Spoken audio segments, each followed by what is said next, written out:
এটা ভোটগ্ৰহণ কেন্দ্ৰ নিৰ্দিষ্ট আসনত আছে নিৰ্বাচনী বিষয়া কণ কণ শিক্ষাৰ্থীসকলে বেলট পেপাৰত সাব্যস্ত কৰিছে ভোটদান বাহিৰত প্ৰাৰ্থীৰ নাম আৰু প্ৰতীক চিহ্ন সম্বলিত নিৰ্বাচনী প্ৰচাৰ এই দৃশ্য বোকাখাতৰ বালিজান প্ৰাথমিক বিদ্যালয়ৰ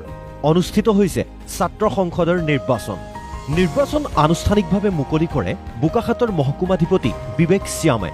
বিদ্যালয়খনৰ ছাত্ৰ সংসদৰ নিৰ্বাচন গণতান্ত্ৰিক পদ্ধতিৰে অনুষ্ঠিত কৰা কাৰ্যক প্ৰশংসা কৰে মহকুমাধিপতিয়ে সম্পূৰ্ণ গণতান্ত্ৰিক পদ্ধতি আৰু প্ৰশংসনীয় আৰু ইয়াৰ দ্বাৰা ছাত্ৰ ছাত্ৰীসকলে নিৰ্বাচন কি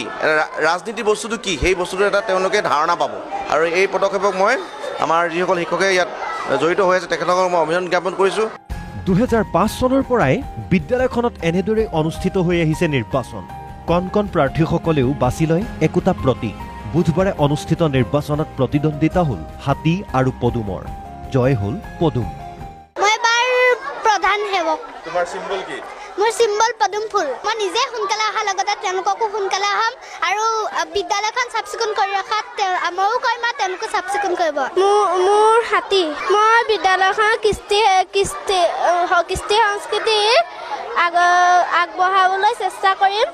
প্ৰাথমিক পৰ্যায়তেই শিশুসকলক গণতান্ত্ৰিকভাৱে নিৰ্বাচন অনুষ্ঠিত কৰি ভোটদানৰ প্ৰক্ৰিয়া বুজাই দিয়া বাবে বিদ্যালয় কৰ্তৃপক্ষৰ শলাগ লয় বহুতেই বোধহয় অসমৰ ভিতৰতে এইটো প্ৰথম পদক্ষেপ হ'ব ইয়াৰ দ্বাৰা মই ভাবোঁ যে আমাৰ যি গণতান্ত্ৰিক ব্যৱস্থা যি ৰাজনৈতিক প্ৰাক নিৰ্বাচনী এটা প্ৰশিক্ষণ বুলি ক'ব পৰা যায় ছাত্ৰ ছাত্ৰীসকলক গণতন্ত্ৰৰ অধিকাৰ দায়িত্ব আৰু কৰ্তব্যৰ বিষয়ে আমি ছাত্ৰ ছাত্ৰীসকলক প্ৰাথমিক অৱস্থাতে ইয়াৰ জ্ঞান দিব বিচাৰিছোঁ